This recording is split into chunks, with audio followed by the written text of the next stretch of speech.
हमें बहुत कुछ कमाना है, बहुत सारा पैसा कमाना है, क्योंकि अपने बेटे के लिए संपत्ति छोड़नी है, अपनी बेटी के लिए इतना दहेज इकट्ठा करना है, इतना पैसा इकट्ठा करना है कि दुनिया देखे तो कहे वाह, बाप हो तो ऐसा। क्षमा करी, मैं हूं शोभा भाटी। आज शायद हर माता पिता यही सोच रहे हैं, जिंदगी भर भाग रहे हम, किस लिए? बेटी की शादी ऐसी करेंगे हम, बेटी की ऐसे घर में शादी करेंगे हम, वहां पे नौकर चाकर इतनी रईसी हो कि हमारी बेटी बेड से पैर नीचे ना रखे, इतना पैसा हो वहां पे कि हमारी बेटी खर्च कर करके थक जाए लेकिन पैसा खत्म ना हो।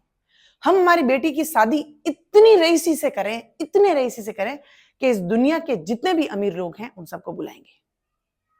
बेटे के लिए हम इतनी संपत्ति छोड़ के जाएं कि उसकी 5 पीढ़ियां बेटी खाए, या फिर हमारा बेटा चेक के ऊपर साइन कर करके थक जाए लेकिन बैंक बैलेंस खत्म ही ना हो।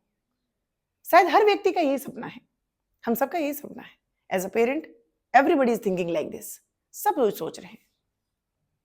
अच्छी बात है, कमा लिया आपने, बेटी को बहुत सारा सोना चांदी गाड़ी सब कुछ दे दिया, सब कुछ। बेटे के लिए आपने 5 पीढ़ी का पैसा इकट्ठा कर लिया, इतनी प्रॉपर्टी इकट्ठी कर ली कि उसको खुद को ही ना पता हो कि कहां कहां पे मेरी कितनी प्रॉपर्टी है। वो भी कर लिया आपने, बेटी की शादी हो गई, सब कुछ दे दिया। आपका दामाद जुआरी निकला, आपका दामाद शराबी निकला, आपका दामाद आपकी बेटी की एक कौड़ी की इज्जत नहीं करता, आपका दामाद आपकी बेटी की बिल्कुल रिस्पेक्ट नहीं करता, और वो बात करना तो छोड़िए, वो आपकी बेटी की तरफ देखना भी नहीं चाहता क्योंकि वो खुद अय्याशी कर रहा है। अब क्या, अब क्या करेंगे? अब बेटी क्या करेगी आपकी? कैसे जिएगी जिंदगी? अपने जीवन में वो क्या करेगी? ठीक है, बचपन से आपने उसके ऊपर करोड़ों रुपए खर्च किए, दहेज में इतना कुछ दे दिया कि वो गिन गिन के थक जाए। जिंदगी में कितने दिन, कितने महीने, कितने साल वो अपने पैसे को गिन लेगी? जिंदगी में उसको भी तो कुछ करना है कि यूजलेस ऐसे ही बैठे रहना है? हो सकता है कि वो ऐसे मखमल के बेड पे बैठी हुई है, पैर नीचे रखने की जरूरत ही ना पड़े, क्योंकि ऐसे घर में आपने शादी कर ली है कि वहां पे नौकर चाकर है, चल जाएगी उसकी जिंदगी। उसकी भी तो कुछ एम्बिशियस होगी, उसके भी तो कुछ सपने होंगे, या फिर जब वो जिंदगी से जाएगी तो उसको भी तो कुछ करना होगा लाइफ में कि मैंने इस जीवन में आके ये कुछ किया। या फिर आपके बेटे के लिए, बेटे को आपने इतनी संपत्ति दी है, उसको खुद को नहीं होश है कि मेरी संपत्ति कितनी है। वो शराबी निकल गया, वो अय्याश निकल गया, वो क्राइम की दुनिया में चला गया, वो ऐसी पार्टीज करने लग गया जहां पे जो गैर कानूनी हो। रोज पुलिस घर पे आएगी, शायद आपको भी ले जाएगी, फिर क्या? कितना समय लगेगा आपकी संपत्ति फूंकने में? कितना? शायद यही वजह है कि आज के समय में क्राइम अगर सबसे ज्यादा कोई कर रहा है तो वो कर रहे हैं अमीरजादे के नवाब, अमीरजादों की संतानें। आपने बच्चे को 10 करोड़ की गाड़ी खरीद के दे दी, वो रोड पे जा रहा है, शराब पी रहा है, अय्याशियां कर रहा है, फुल ड्राइव कर रहा है, सोते हुए गरीबों के ऊपर उसने गाड़ी चढ़ा दी। कितने लोगों की हाई ले लिया आपने? क्या सीखा उसने? अमानवीय बन गया वो, क्रिमिनल बन गया वो, हत्यारा बन गया वो। किसकी वजह से? उसके पास तो पैसा भी नहीं था, उसने तो कमाया भी नहीं पैसा, उसको पैसा किसने दिया? इतनी महंगी गाड़ियां किसने दी उसको? इतनी महंगी पार्टियां कहां से अरेंज कर रहा है वो? Everything is you providing to them, everything. गुनहगार कौन है, संतान या आप? अब आप 60-70 के हो गए, अब संतान को बोलिए आप कि थोड़ा हमारे पास आके बैठो, मैं कुछ जिंदगी कुछ एक्सपीरियंस आपके साथ में शेयर करना चाहता हूं। बैठेंगे आपके पास वो? क्यों बैठेंगे? आपने ऐसी जिंदगी तो सिखाई नहीं ना उनको। कब बैठा आपने जिंदगी में, बचपन में कब बिठाया उनको अपने पास में?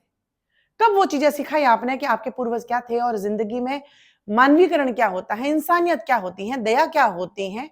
ये सब चीजें आपने कब सिखाई उनको? इस दुनिया में ईश्वर हैं, ये आपने कभी सिखाया उनको? हमारे वेद कितने हैं, हमारे ग्रंथ कितने हैं? कृष्ण भगवान क्यों माने जाते हैं? भगवान राम ने अपनी जिंदगी में क्या किया? हमारे देश के फ्रीडम फाइटर्स ने हमारे देश के लिए क्या किया? वो भी, अंग्रेज तो तैयार थे उनको, फ्रीडम फाइटर्स को पैसे देने के लिए। वो अमीर बन सकते थे, बहुत सारा पैसा अपने घरों में भर सकते थे, उन्होंने नहीं भरा। ये चीजें आपने अपने बच्चों को सिखाई? बताइए आपने। झांसी की रानी इतनी सुंदर थी, उसकी स्किन इतनी सॉफ्ट थी, मानो जैसे मखमल, वो भी बैठ सकती थी। उसने क्यों अपनी जिंदगी दांव पे लगा दी? क्यों वो इस देश के लिए मर मिटी? ये चीजें आपने शायद अपने बच्चों को नहीं सिखाई होगी, जरूरत नहीं पड़ी, पर जरूरत पड़ेगी। थोड़े से आपके दिन बुढ़ापे के आने दीजिए, जब आप 60-70 के हो जाएंगे, ये सब चीजें आपको पता चलेगी। लेकिन आप बहुत कुछ चाहेंगे करना, फिर भी आप नहीं कर पाएंगे, क्योंकि वो एज आपको परमिशन नहीं देगी। इसीलिए बेटियों के लिए, दहेज के लिए, शादी के लिए, बड़े घरानों के लिए इतना पैसा मत इकट्ठा करिए कि आपके बच्चे बलि चढ़ जाएं। आपके बच्चों को ही आप बलि चढ़ा दें, आपके बच्चे इस दुनिया में सरवाइव करने के लायक न रहे, या फिर इंसान कहलाने के लायक न रहे। पैसा कमाइए, पैसे के साथ में इज्जत भी कमाइए, इंसानियत कमाइए, दया कमाइए, भावात्मक बनिए और बच्चों को भी बनाइए। ऐसा है आपके पास तो बच्चों को सिखाइए कि जिंदगी में जो ये प्रकृति है, उस प्रकृति को भी हमें कुछ देना है। जानवर हैं वो, दे टोटली डिपेंड ऑन अस, उनको भी रोटी देनी होती है, चिड़ियाओं को दाना देना होता है, पेड़ लगाने होते हैं। ये प्रकृति हमारी संपदा है, इसको बचाना होता है, इंसानियत रखनी होती है, नीडी लोगों की कैसे मदद करनी होती है। ये सब चीजें वक्त रहते अपने बच्चों को सिखा लीजिए। बेटी गरीब घर में चली गई और इज्जत करने वाला मिल गया तो बेटी की जिंदगी संवर जाएगी, बेटी की जिंदगी बन जाएगी। लेकिन अगर आपने बच्ची को पैरों पे खड़ा नहीं किया, अगर आपने उसको सबल नहीं बनाया, या फिर अपने लिए प्रोटेस्ट करना नहीं सिखाया, तो जिंदगी में कभी वो सुख नहीं रह पाएगी, जिंदगी में आने वाली चुनौतियों से सामना नहीं कर पाएगी, और वो भी एक दिन अपने कमरे में घुट घुट के रो रो के मर जाएगी, लेकिन जिंदगी में कुछ कर नहीं पाएगी। इसीलिए बच्चों को सबल बनाइए, स्ट्रांग बनाइए, बच्चों को असहाय मत बनाइए, इतना दुर्बल मत बनाइए कि अंदर से वो हिम्मत ही ना जुटा पाए कि अब मैं जिंदगी को कैसे जीऊं। बच्चों को पानी बनाइए, पानी की प्रकृति आप जानते हैं। आप गिलास में डालोगे, वो गिलास का आकार ले लेगा, आप थाली में डालोगे, थाली का आकार ले लेगा, आप कटोरी में डालोगे, कटोरी का आकार ले लेगा, और आपने जमीन पे फैला दिया तो वो जमीन के अंदर एब्जॉर्ब भी हो जाएगा। ऐसा व्यक्ति जो हो जाता है, वो जिंदगी में हर परिस्थितियों से लड़ लेता है, हर परिस्थितियों में खुशी खुशी जी लेता है, और हर परिस्थिति का सामना भी कर लेता है।